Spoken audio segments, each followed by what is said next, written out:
আসসালামু আলাইকুম প্রিয় দর্শক, অন্য মঞ্চের আলাপচারিতায় আপনাদের সকলকে আমন্ত্রণ জানাচ্ছি। দর্শক, এবার মুক্তিযোদ্ধাদের পক্ষ নিয়ে গর্জে উঠেছে আমাদের সেনাবাহিনী।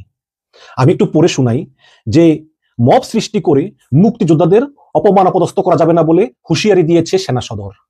সেনাবাহিনীর military operations directorate colonel staff colonel Mohammad Shafiqul Islam সোমবার বলেন যে এরকমটা হলে তা কঠোরভাবে দমন করা হবে। যদি আর কোনো মুক্তিযোদ্ধাকে অপমান করা হয় তাহলে তা সেনাবাহিনী কঠোরভাবে দমন করবে। এবং তিনি আরো বলেছেন যে সংসদ নির্বাচন নিয়ে সেনাবাহিনী প্রস্তুত, তারা ইলেকশন কমিশনের নির্দেশনা অপেক্ষায় আছেন। এবং আরো বলেন যে মব সৃষ্টি করে সারা দেশে প্রায় প্রতিটা দিনই কোনো না কোনো বিশৃঙ্খলা হচ্ছে। এসব দমনে সেনাবাহিনী সবসময় হুঁশিয়ারি দিয়ে আসছে। সম্প্রতি টাঙ্গাইলে বীর মুক্তিযোদ্ধা বঙ্গবীর কাদের সিদ্দিকীর বাসায়ও হামলার ঘটনা ঘটেছে। সেনাবাহিনী আরো বলেন যে এই মুক্তিযোদ্ধাদের জন্যই আমরা একটি স্বাধীন দেশ পেয়েছি। তাদের প্রতি শ্রদ্ধা ও সম্মান সবসময় রাখে বাংলাদেশ সেনাবাহিনী।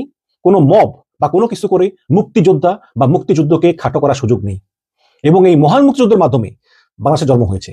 আমরা মুক্তিযোদ্ধাদের আগেও যেভাবে সম্মান করেছি আজও করি এবং ভবিষ্যতেও অন্তরের অন্তরস্থল থেকে সম্মান এবং শ্রদ্ধা করব। কোনো মব মুক্তিযোদ্ধা বা মুক্তিযুদ্ধকে ছোট করে দেখতে পারবে না। মুক্তিযোদ্ধা ফজলুর রহমান, যে বিএনপি করে ফজলুর রহমান, তার বাড়ির সামনে একটি মব সৃষ্টি হয়েছিল। যখন সেনাবাহিনী মেসেজ পেয়েছে সঙ্গে সঙ্গে সেখানে গিয়ে আমাদের দায়িত্বপ্রাপ্ত ইউনিট উপস্থিত হয়ে মব নিয়ন্ত্রণ করেছে। তবে একটা ব্যাপারে আপনারা নিশ্চিত থাকুন যে সামনের দিনগুলোতে আমরা মব দমন করব এবং পরিস্থিতি আরো উন্নতি হবে ইনশাল্লাহ। এই মবের বিরুদ্ধে সেনাবাহিনী জিরো টলারেন্স। যেখানে যখন মব হয়েছে তখন সেনাবাহিনী দ্রুততার সঙ্গে পৌঁছে পরিস্থিতি নিয়ন্ত্রণে এনেছে। এবং আপনারা জানেন যে কিছু ইউটিউবার বলেছে যে ডাকসু নির্বাচনে সেনাবাহিনী হস্তক্ষেপ করবে, তখন তিনি বলেছেন যে না, ডাকসু নির্বাচনের সঙ্গে সেনাবাহিনীর কোনো সম্পর্ক নেই। দর্শক, এখন প্রশ্ন হচ্ছে যে হঠাৎ করে সেনাবাহিনী কেন এই মুক্তিযোদ্ধাদের অসম্মান নিয়ে হুঁশিয়ারি দিল? দেখুন, মুক্তিযোদ্ধারা জাতির শ্রেষ্ঠ সন্তান, কোনো সন্দেহ নেই, কিন্তু তারা যে অন্যায় করলে তার শাস্তি তারা পাবে না এটাও না। কিন্তু তারপরেও সেখানে মব দিয়ে তাদেরকে অপদস্থ করা যাবে না। এবং আমি মনে করি যে সাম্প্রতিক সময়ে কাদের সিদ্দিকীর বাড়িতে হামলা, কাদের সিদ্দিকী বাসায় ঘুমিয়েছিলেন, সেই বাসায় আগুন লাগিয়ে তাকে পুড়িয়ে হত্যা চেষ্টা করা হয়েছে, গাড়িগুলোতে আগুন দেওয়া হয়েছে, জানালা কাঁচ মাছ ভাঙা হয়েছে। এবং ঢাকা রিপোর্টার্স ইউনিটিতে একটা অনুষ্ঠানে, সংবিধান এবং মুক্তিযুদ্ধ বিষয়ক আলোচনা অনুষ্ঠানে লতিফ সিদ্দিকীকে মব সৃষ্টি করে অপদস্থ করা হয়েছে এবং তারপর তিনি গ্রেপ্তার হয়েছেন।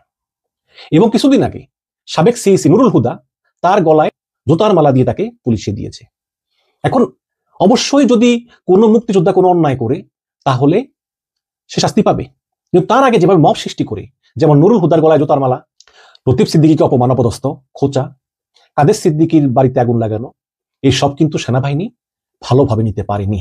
কারণ সেনাবাহিনী মনে করতেছে যে এতে যেই মুক্তিযোদ্ধারা দেশ স্বাধীন করেছেন তাদের প্রতি অবমাননা করা হচ্ছে। এখন দর্শক, কাদের সিদ্দিকীকে আমি পছন্দ করি না, কারণ এই কাদের সিদ্দিকী তিনি বঙ্গবন্ধুর মৃত্যুর পর কাদেরিয়া বাহিনী করে তিনি বাংলাদেশ সরকারের বিরুদ্ধে যুদ্ধ ঘোষণা করেছেন এবং যুদ্ধ করেছেন।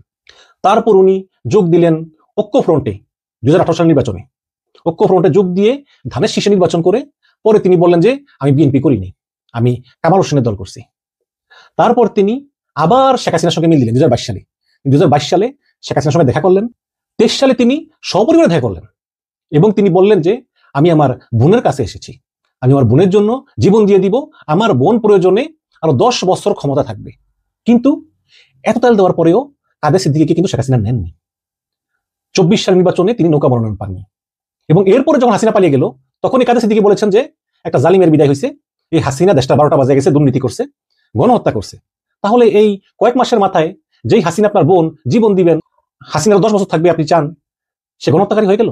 তারপর আবার তিনি কি বলেছেন, জামাতের সঙ্গে নাকি তিনি ব্যস্ত যাবেন, অথচ এই গত রোজা কিন্তু তিনি জামাতের ইফতার পার্টিতে অংশগ্রহণ করেছেন। তো এই সমস্ত বিষয়ে তার প্রতি আমার কোনো সম্মান শ্রদ্ধা নাই।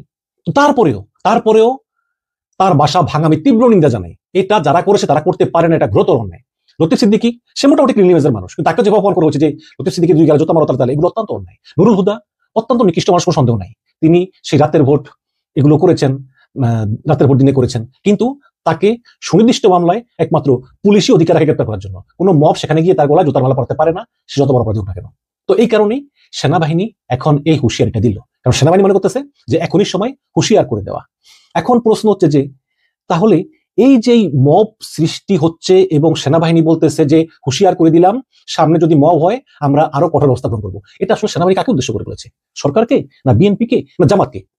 আমরা দেখেছি যে এই লতিফ সিদ্দিকীদেরকে অপমান করা হলো ঢাকা রিপোর্টার্স ইউনিটিতে, তারপর সরকার গ্রেপ্তার করলো, সেখানে কিন্তু বিএনপি জামাত উভয় পক্ষের মবই ছিল।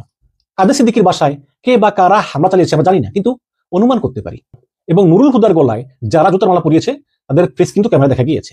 এবং যেখানে যারা যারা মব করেছে, সরকার ওই মবের বিরুদ্ধে ব্যবস্থা না নিয়ে তারা ভিকটিমদেরকে গ্রেপ্তার করেছে।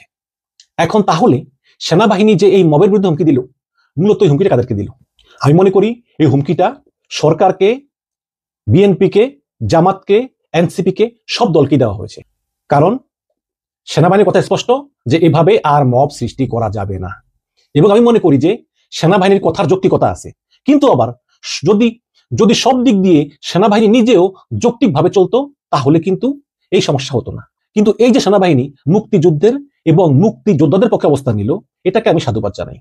কারণ মনে রাখবেন, যদি কোনো লোক তারা ভিন্ন ব্যানারে ভিন্ন নামে কোন অনুষ্ঠানের আয়োজন করে এবং সেটা পুলিশের অনুমতি নিয়েই করে, যেমন ঢাকা রিপোর্টার্স ইউনিটিতে কিন্তু পুলিশের অনুমতি নিয়েই কিন্তু অনুষ্ঠানটা করা হয়েছিল, মঞ্চ ৭১ যেটা, তাহলে পুলিশ কেন অনুমতি দিল সেদিন? যদি সরকার নাই চায় অনুষ্ঠানটা হোক, তাহলে কেন পুলিশ অনুমতি দিল? এখন এই যে সেখানে লতিফ সিদ্দিকী গেল, মঞ্জুর আলম পান্না গেল, কার্জন গেল, আবু শহীদ খান গেল, সচিব আবু শহীদ খানকে গতকালকে গ্রেপ্তার করা হয়েছে। এখন যদি তারা গোপনে গোপনে আওয়ামী লীগকে ফিরানোর চেষ্টাও করে, যতক্ষণ না পর্যন্ত সরকারের কাছে কংক্রিট প্রমাণ আছে যে তারা আওয়ামী লীগের পুনর্বাসন করতে চাইতেছে, ততক্ষণ পর্যন্ত সরকারদেরকে গ্রেপ্তার করতে পারবে না। চোখ কান খোলা রাখবে, গোয়েন্দারা নজর রাখবে, কিন্তু গ্রেপ্তার করতে পারবে না, একটি রাষ্ট্রের আইন তাই বলে। কিন্তু তাদের গ্রেপ্তার করা হলো কেন? সন্ত্রাস বিরোধী আইনে।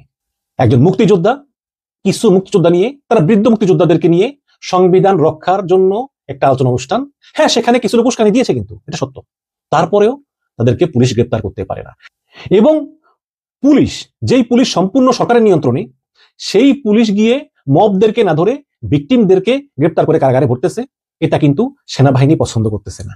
কিন্তু সেনাবাহিনী কিছু করতে পারতেছে না, কারণ সেখানে সেনাবাহিনী কিছু করার নাই, কেন সেটা সরকার করতেছে, সেনাবাহিনী কি করবে? কিন্তু সেনাবাহিনীর প্রধান এবং সেনাবাহিনীর যে এইসব মব এবং মুক্তিযোদ্ধাদেরকে অপমান, এগুলো পছন্দ করতেছে না, এটা সেনাবাহিনীর কথাতে স্পষ্ট। এবং আমি আগেও বলেছি, এখনো বলি, যে নুরুল হক নুরের উপর সেনাবাহিনী যেই পরিকল্পিত হামলা করলো, এই হামলাটা সরকারকে মারাত্মক বিব্রত করেছে। ডক্টর ইউনূস নূরের উপর আক্রমণে খুবই কষ্ট পেয়েছেন এবং সেনাবাহিনী ক্ষমা না চেয়ে বিবৃতি দিয়ে এই মারটাকে জাস্টিফাইড করেছে এবং এরপরে সরকারের সঙ্গে সেনাবাহিনীর দূরত্ব আরো বেড়েছে। এখন ভবিষ্যতে আমরা দেখব যে যদি নতুন করে কোনো মুক্তিযোদ্ধার উপর হামলা হয়, তাহলে সেনাবাহিনী কি পদক্ষেপ নেয়। যদিও অনেকেই বলতেছেন যে বর্তমান সরকার যেভাবে অন্যায়ভাবে এই লতিফ সিদ্দিকীকে জেলে ঢুকালো, আবু শহীদ খানকে জেলে ঢুকালো, অধ্যাপক কার্জন, মঞ্জুর আলম পান্নাকে জেলে ঢুকালো, তাতে এই সরকার যে একটা এন্টি মুক্তিযুদ্ধ সেন্টিমেন্টের সরকার, এটা কিন্তু প্রমাণিত।